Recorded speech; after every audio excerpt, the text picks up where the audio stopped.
Bonsoir, bienvenue sur Vox Africa. Nous sommes à la 11e édition du forum MEDES 2018.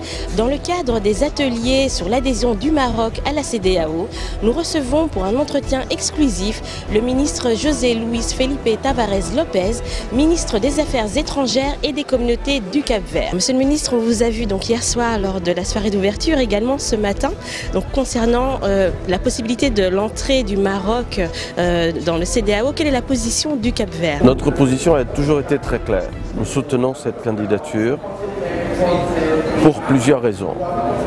Tout d'abord, nous pensons que le Maroc est un pays qui a des relations historiques, culturelles, politiques très solides avec l'espace CEDEAO depuis toujours. Mon pays, le Cap-Vert, a toujours bénéficié d'un support, d'un soutien du Maroc depuis toujours. Depuis l'indépendance du Cap-Vert, depuis la lutte pour l'indépendance du Cap-Vert, le Maroc nous a toujours soutenus.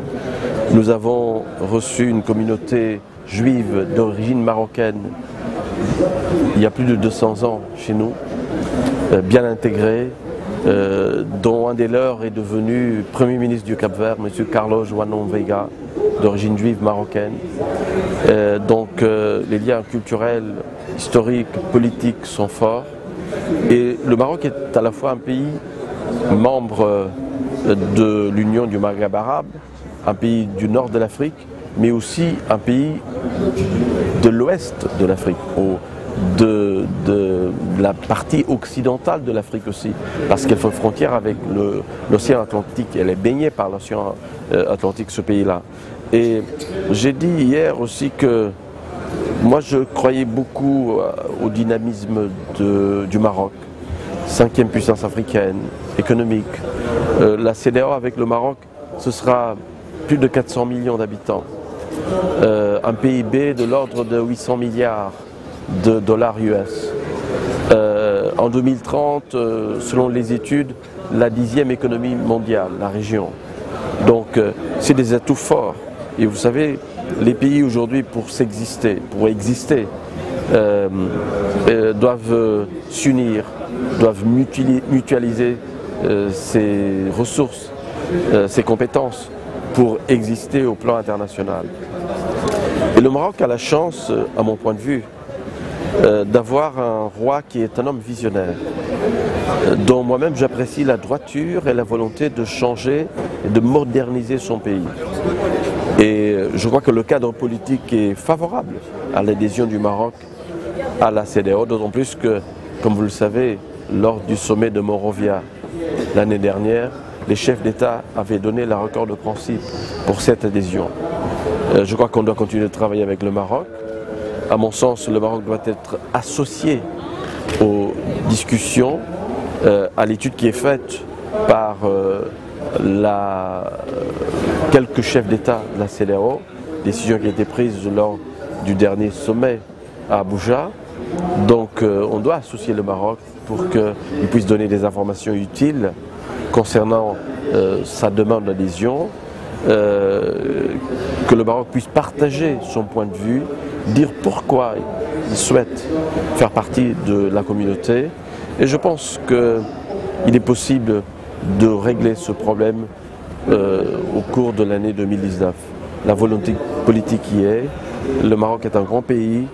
Je le redis et je le répète, avec un chef d'État, Sa Majesté le roi Mohamed VI, que Dieu l'assiste, un homme visionnaire, panafricaniste et qui veut aller de l'avant en matière d'intégration régionale. Donc j'ai entendu avec beaucoup d'attention son discours avant-hier pour l'anniversaire de la Marche verte, un discours très objectif, très clair, sage, fait par un homme que je le répète, je le trouve, et je le dis ça très sincèrement, visionnaire, simple, un homme très humble qui a tendu la main, par exemple, à l'Algérie, pour dire asseyons autour d'une table et discutons de tous ces problèmes d'une manière franche et ouverte.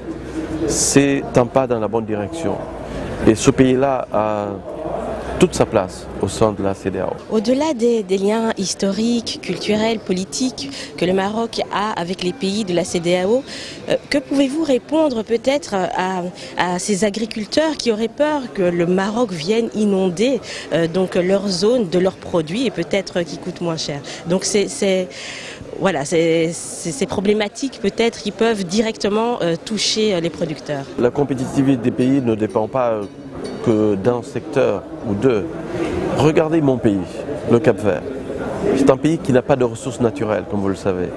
500 000 habitants, 4033 km², mais qui est devenu aujourd'hui un pays à revenus intermédiaires. On est sorti du groupe des pays moins avancés pour passer au groupe des pays à revenus intermédiaires, comme je l'ai dit. Un pays qui est bien gouverné, un pays qui respecte les droits humains, démocrate, avec les libertés, où les opportunités sont en train de naître pour notre jeunesse en matière d'investissement, en matière d'emploi.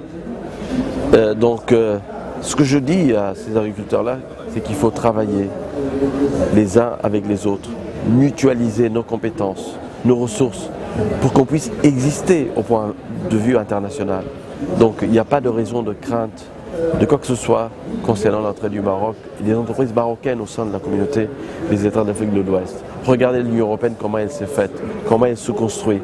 Elle se construit avec des pays pauvres, des pays riches, des pays très riches, mais aujourd'hui, l'avantage que les pays pauvres ont dans le cadre de ce marché commun est vraiment beaucoup plus important que les problèmes auxquels vous avez fait allusion tout à l'heure.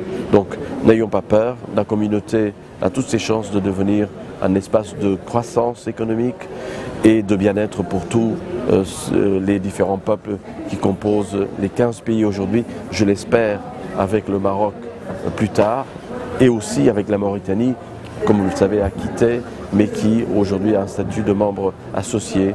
Je l'espère qu'il deviendra à part entière aussi membre de la communauté des États d'Afrique de l'Ouest. Je vous remercie. Merci beaucoup. Merci et bonne chance. Merci.